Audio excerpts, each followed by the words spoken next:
In this video, we delve into the chilling stories of young individuals who face the ultimate punishment in the United States for crimes they committed as minors. These are not just stories of youthful recklessness, but of brutal decisions that changed lives forever. We'll explore the details of their crimes, the judicial battles they fought, their final meals, and the last words they uttered before they were executed. Join us as we uncover the haunting truth behind the lives of these young offenders and the profound impact their actions had on those around them. Welcome to Criminal Lens. George Stinney Jr. On the morning of March 23, 1944, the small town of Alkaloo, South Carolina, was shaken by the discovery of the bodies of two young girls, Betty June Binnicker, 11, and Mary Emma Thames, 8. The girls had been brutally murdered, and a 14-year-old African-American boy, George Stinney Jr., was arrested for the crime. Stinney, who was only a child himself, was interrogated for hours without the presence of a lawyer or his parents. Despite his youth and his claims of innocence, he was charged with the murders. The trial, which lasted less than a day, was a farce. There was no defense, and the all-white jury convicted him after only 10 minutes of deliberation. Stinney's execution was swift and brutal. At just 14 years old, he was sentenced to die in the electric chair. The mask used to cover his face during the execution was too large for his small frame, causing it to slip off during the procedure. In 2014, after decades of questions about his conviction, a South Carolina judge overturned Stinney's conviction, declaring that he had not received a fair trial. His confession was likely coerced, and his trial was grossly unfair. George Stinney Jr. was posthumously exonerated, but the injustice of his death lingered. His story remains a tragic reminder of the racial and legal injustices that plagued the era. J. Kelly Pinkerton. On August 1, 1980, J. Kelly Pinkerton, just 17, broke into the home of Sarah Dawn Lawrence, a 66-year-old woman in Amarillo, Texas. His intention was to rob her, but what followed was a brutal and senseless crime. During the robbery, Pinkerton viciously attacked Sarah, stabbing her multiple times in an act of unprovoked violence. Less than a year later, in 1981, Pinkerton committed another murder, this time taking the life of Cher Welch, a 25-year-old woman, during a robbery. His violent nature was becoming evident, and he was soon apprehended for both murders. After being convicted, Pinkerton spent nearly 7 years on death row. Despite his youth, the jury sentenced him to death.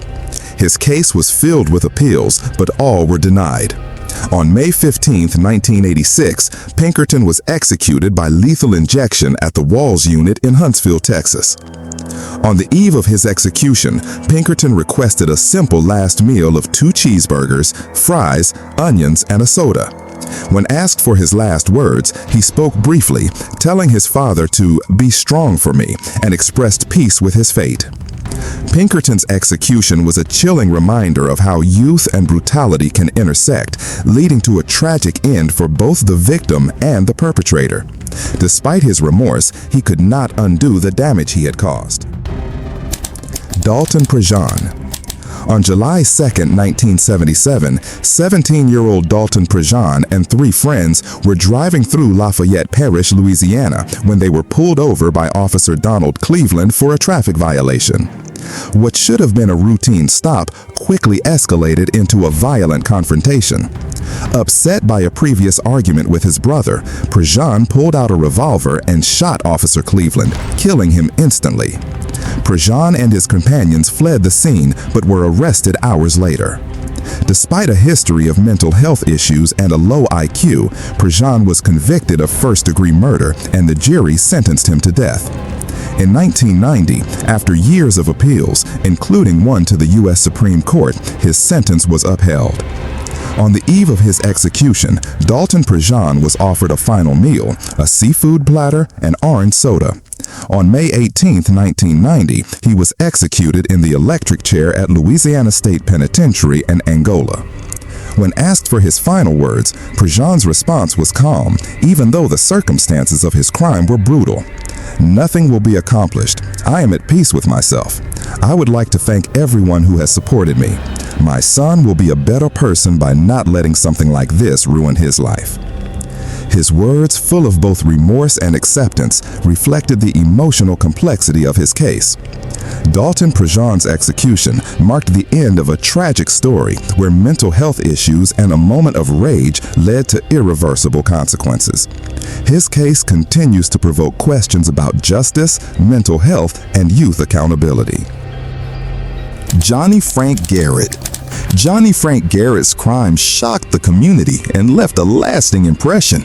At just 17 years old, Garrett brutally murdered Sister Tadea Benz, a 76-year-old nun, in her convent after sexually assaulting her.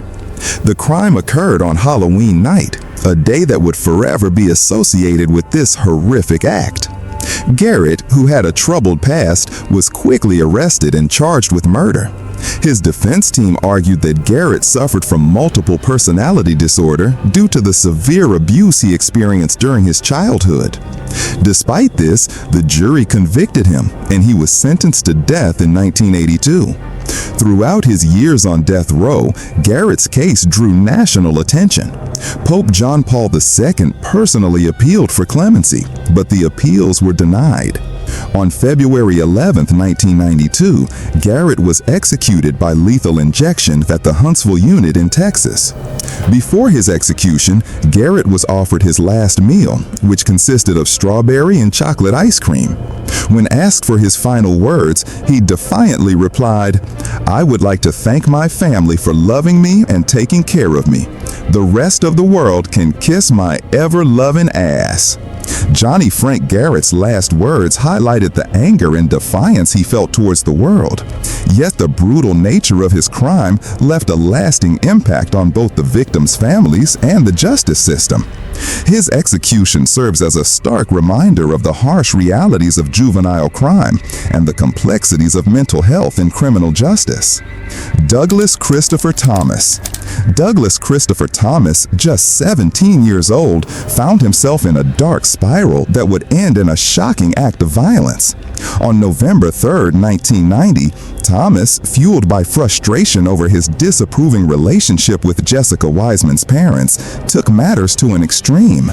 He arrived at the Wiseman household with a shotgun and without hesitation shot Jessica's father, James Wiseman, killing him instantly.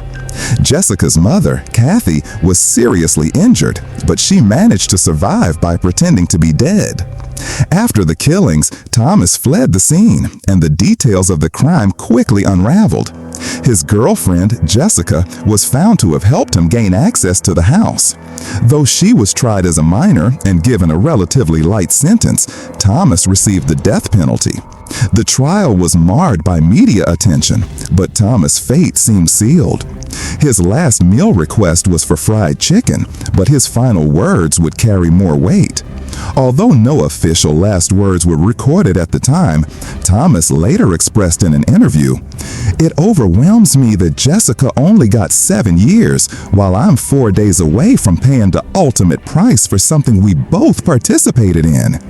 On January 10, 2000, Douglas Thomas was executed by lethal injection at Greensville Correctional Center in Virginia.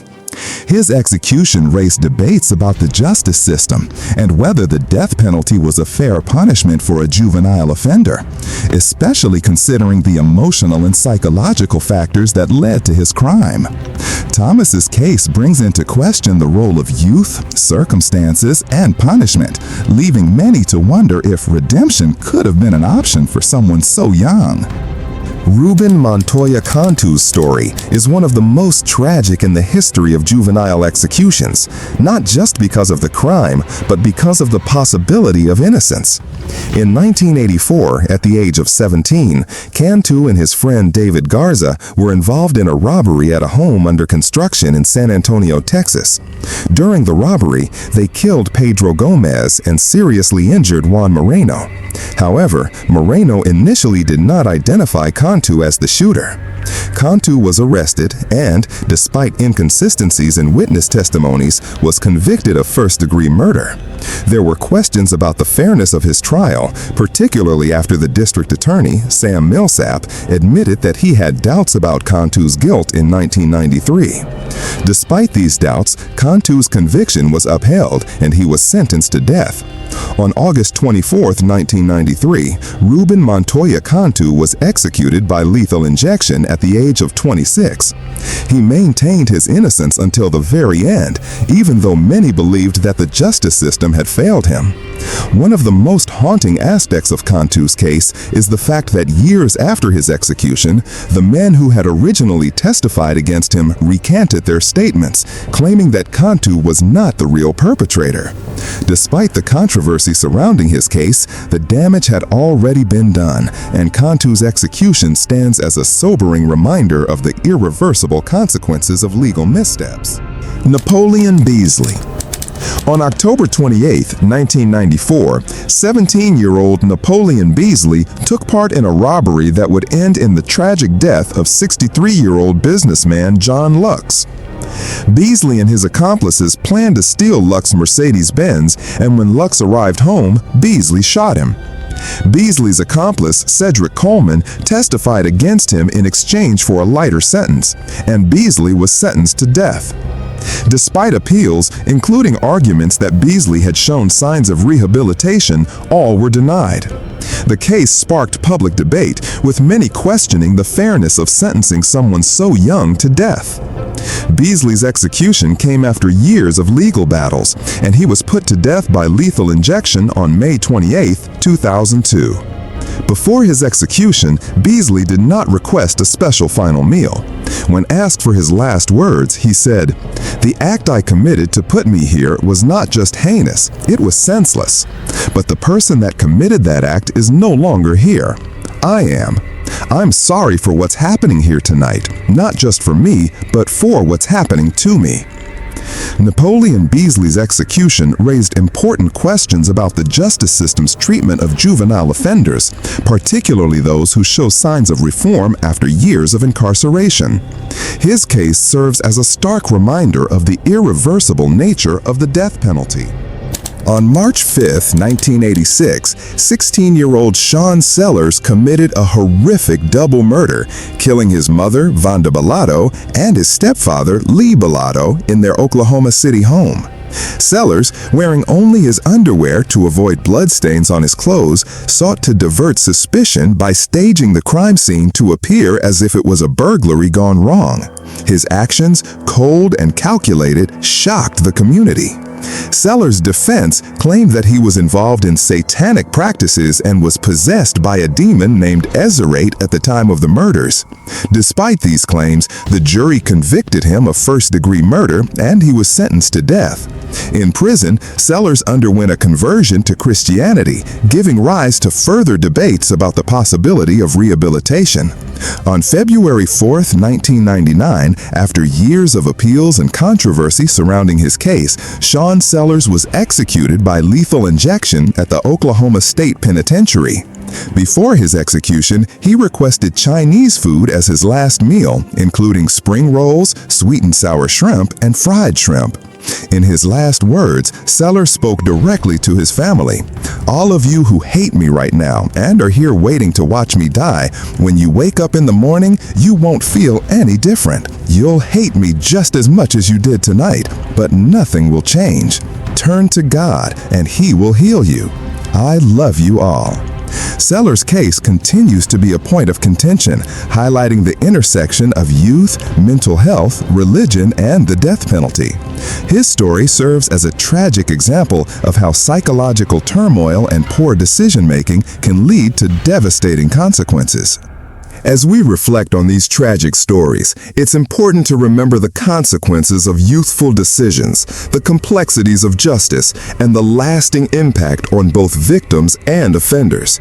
The cases of these young individuals remind us of the fragile nature of life and the power of choices, both for the accused and for society at large. If you found these stories thought-provoking and insightful, don't forget to like, subscribe, and hit the bell icon so you never miss another deep dive into the darker corners of criminal history. Share your thoughts in the comments below. Which case struck you the most, and what do you think about the justice system's treatment of juvenile offenders? Join us on this journey as we continue to explore the stories that others often overlook. Your support helps this channel grow, so be sure to stay tuned for more true crime, historical investigations,